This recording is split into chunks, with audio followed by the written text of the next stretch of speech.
Mainit na pinag-uusapan ngayon ng mga netizens ang isang blind item mula sa isang entertainment site.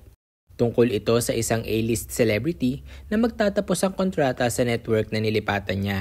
Ayon sa blind item, todo kayod daw ang manager ng artistang ito upang makasecure sila ng malaking proyekto. Tila naging malamig daw kasi ang pagtanggap ng mga manonood sa current project ng kanyang alaga. Ang malamlam na audience response ay nagdulot daw ng mga haka-haka. Hindi ba akma ang role na ginagampanan ng artistang ito kaya nag-flop ang kanyang programa? Kulang ba sa quality ang produksyon? O baka naman mahina lamang ang marketing ng show nila? Dagdag pa sa intriga ay ang alegasyon na hindi umano natupad ng network na nilipatan ng artistang ito ang mga pangako nila bago siya pumirma ng kontrata. Nagdulot daw ito ng pagkadismaya sa kanilang team. At habang papalapit daw ang expiration ng kontrata ni A-list celebrity, may mga pahiwatig na maaari niyang iwan ang spotlight at manirahan na lamang sa kanyang bagong property. Ayon pa sa blind item, tahimik daw na gumagawa ng paraan ng team ng artistang ito upang makabalik sa kanyang dating network. Ang network na iniwan umano niya noong mga panahong pinakakailangan siya nito. Subalit tila may sama raw ng loob ang ilang executives ng network na ito sa kanya, kaya malabong makabalik pa siya sa dati niyang tahanan. Bagamat walang pangalang nabanggit sa blind item, ay kaagad namang naghinala ang mga netizens na ang artistang tinutukoy ay walang iba kundi ang aktres na si Bea Alonzo. Tugma raw kasi ang description ng blind item kay Bea na naging kapamilya sa loob ng 19 na taon bago siya lumipat sa GMA Network noong July 1, 2021. Matatandaan na noong mga panahong yon ay naghihikahos pa ang kanyang former network, ang ABS-CBN, dahil sa pandemya at sa pagkawala ng prangkisa nito noong 2020. Matayog ang inilipad ng karera ni Bea noong nasa ABS-CBN pa siya. Una siyang napanood sa K2BU noong 2002 bilang isa sa lead stars ng serye. Kaagad naman nag-level up ang kanyang career matapos siyang mapabilang sa supporting cast ng primetime series na Kay Tagal Kang Hinintay. Kasama niya rito ang kanyang magiging ka-love team sa mahabang panahon na si John Lloyd Cruz. At noong 2003 nga, nagsunod-sunod na ang pagdagsa ng mga proyekto sa kanilang dalawa. Naging instant hit ang debut film nila na My First Romance na kumita ng 94.6 milyon sa takilya. Nasundan pa ang mga pelikulang ginawa ni na John Lloyd at Bea hanggang sa noong 2007 ay isinilang ang kanilang iconic character na sina Popoy at Basha sa pelikulang One More Chance. Ako na lang ulit. Kumita ang pelikula nilang ito ng mahigit 152.7 million pesos at kinilala sina John Lloyd at Bea bilang box office king and queen. Magmula noon ay mas tumibay pa ang love team ng dalawa dahilan upang makagawa pa sila ng napakaraming pelikula ng magkasama. Naging bahagi rin ng Filipino pop culture sina Popoy at Basha. Kaya naman nagkaroon pa ng part 2 ang One More Chance noong 2015. Ito ay ang A Second Chance na kumita naman ng mahigit 566 million pesos sa buong mundo. Sa puntong ito ay kumita na ang mga pelikula ni Bea na mahigit 2.6 billion pesos kaya naman itinuring na siya bilang isang movie queen. Bumida pa ang aktres sa 5 pelikula sa ilalim ng Star Cinema at kumita pa ang mga ito ng additional 622.1 million pesos dahilan upang sumampa sa mahigit 3.2 billion ang overall gross ng kanyang mga pelikula. Bukod sa box office success, ay humakot din ng mga nominasyon at parangal si Bea mula 2003 hanggang 2019. Kasama na rito ang 10 Best Actress Awards sa pelikula, pati na rin ang 5 Best Actress Awards sa telebisyon. Bagamat busy sa paggawa ng mga pelikula, ay hindi rin nawala sa TV screen si Bea. Sa katunayan, naging top-rated ang mga teleserye ng aktres sa ABS-CBN gaya ng It Might Be You,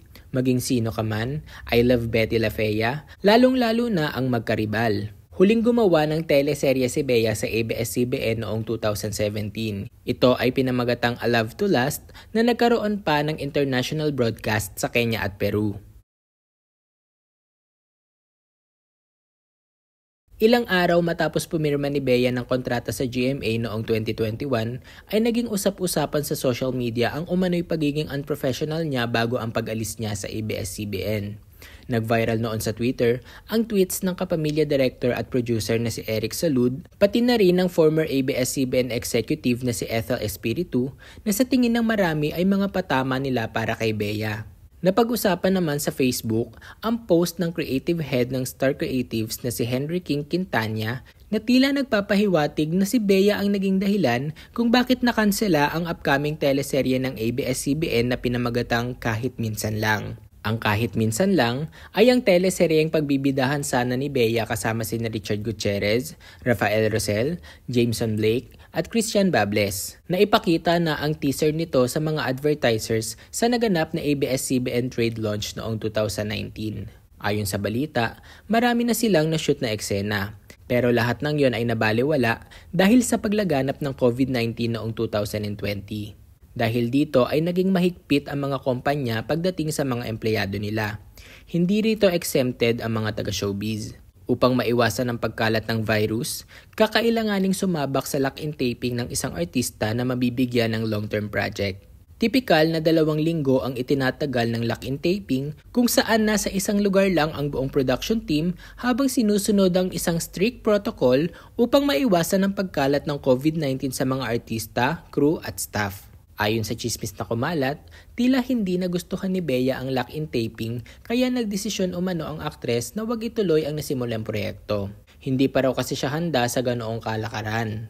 Sa tweet ng dating executive na si Ethel, sinabi nito na nakaka-turn off daw talaga kung tatanggapin ng isang artista ang offer ng ibang network habang may unfinished business pa ito sa kasalukuyan niyang network. Sana raw ay naisip ng aktres ang mga empleyado ng produksyon na nagsimula at nagpakahirap upang magawa ang teleserye. Meron daw kasi siyang mga kasamahang artista na umasa at naantala ang paghihintay dahil sa desisyon niya. Pero ang nakakaintriga sa tweet ni Ethel ay mayroon daw nagalit na nanay ng isang artista. Sa hula ng mga netizens, ito'y walang iba kundi ang sikat na manager na si Annabel Rama, ang nanay ni Richard at ng mga magkakapatid na Gutierrez. Makalipas ang 1 buwan, sa isang Zoom interview ay nilinaw ni Bea na wala siyang ginagawang masama dahil nagpaalam siya ng maayos bago niya lisanin ang Kapamilya Network. Pagdidiin pa niya, wala siyang tinapakang tao at malinis ang kanyang konsensya kaya magaan ang pakiramdam niya sa kanyang paglipat sa GMA.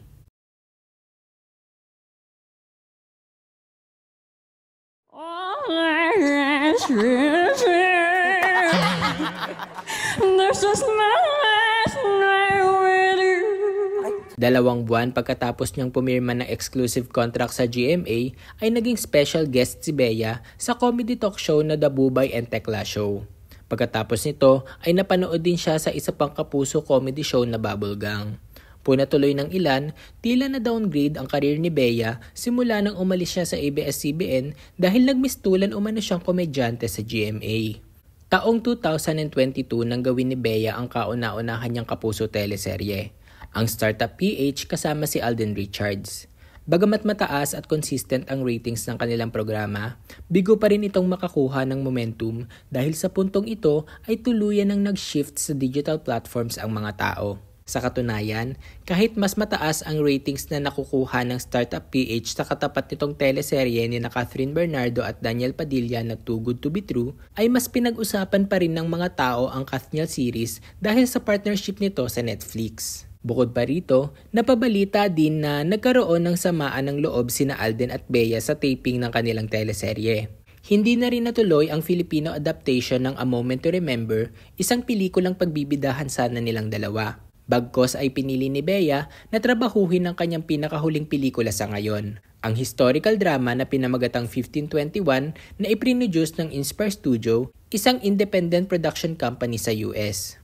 Katulad ng nangyari sa Startup PH, nabalutan kaagad ng kontrobersya ang pelikulang ito ni Bea dahil sa mga mabigat na paratang ng Inspire Studio laban sa aktres. Hindi umano naging maganda ang karanasan ng producer sa pakikipagtrabaho kay Bea na marami raw unreasonable demands and expectations na wala naman sa kontrata. Halimbawa nito ay ang pagdadala umano ni Bea ng additional staff sa hotel na tinutuluyan niya. Hindi raw sinagot ng Inspire Studio ang pagbabayad sa hotel room ng staff niya dahil wala naman ito sa usapan. Bukod sa nais niya pa raw papalitan ang design ng kanyang costume, ay hindi rin daw sumipot si Bea para sa fitting schedule niya. Nagpatutsada rin ang Inspire Studio sa pagtanggi umano ni Bea na ipromote ang 1521. Dahil sa mga naglabasang ulat tungkol sa issue, nabansagang hindi maganda ang work attitude ni Bea na basta na lamang nitong iniwan sa ere ang pelikulang pinagbidahan niya at hindi man lang tinulungan ng producer sa pag-promote.